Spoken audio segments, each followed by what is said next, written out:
నమస్కారం vision today news కు స్వాగతం.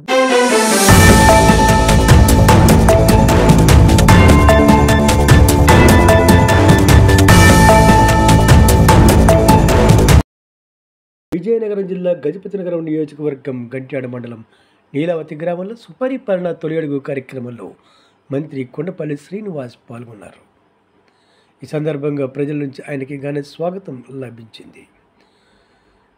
గ్రామంలోని ఇంటింటికి తిరిగి కూటమి ప్రభుత్వం ఏడాది కాలంలో చేసిన కార్యక్రమాలను ప్రజలకు ఆయన వివరించారు. కూటమి ప్రభుత్వం అధికారంలోకి వచ్చాక రాష్ట్రంలో అభివృద్ధి పునఃప్రారంభమైందని ఆయన తెలిపారు. వేల కోట్లు వెచ్చించి మౌలిక సదుపాయాలు అభివృద్ధి పనులు చేపడుతున్నామని మంత్రి ఈ సందర్భంగా తెలిపారు. సామాజిక పెన్షన్లను కూడా పెంచడం జరిగిందని ఆయన తెలిపారు.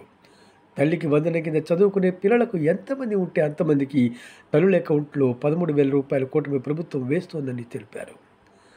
దీపం 2 పథకం ద్వారా ప్రతి కుటుంబానికి ఉచితంగా 3 గ్యాస్ సిలిండర్లు ఇస్తున్నామని మంత్రి కొండపల్లి శ్రీనివాస్ తెలిపారు.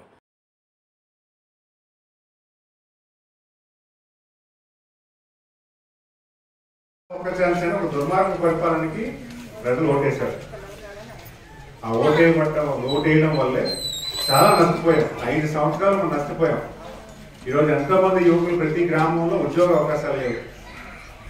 ఎందుకు లేవంటే సరైన పరిపాలన ఇవ్వలేదు, కంపెనీస్ తీసుకురాలేదు, ఎంప్లాయ్మెంట్ చేయలేకపోయారు.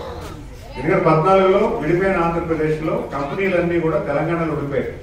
మన రాష్ట్రానికి కంపెనీలు రావాలి, మనం ఉన్నటువంటి ఉద్యోగం ఎవరైతే చదువుతున్న విద్యార్థులు ఉన్నారో వారికి ఉద్యోగ అవకాశాలు రావాలి, ఇంకేదైనా చేసుకోవడానికి ఆస్కారం రావాలి. అవన్నీ సమకూర్చడానికి ప్రభుత్వం సరైన విధంగా నడుస్తున్న టైంలో ఒక ఛాన్స్ అని చెప్పి మనం ఓటేసి మనం 10 ఏళ్ళు వెనక్కి వెళ్ళిపోయాము.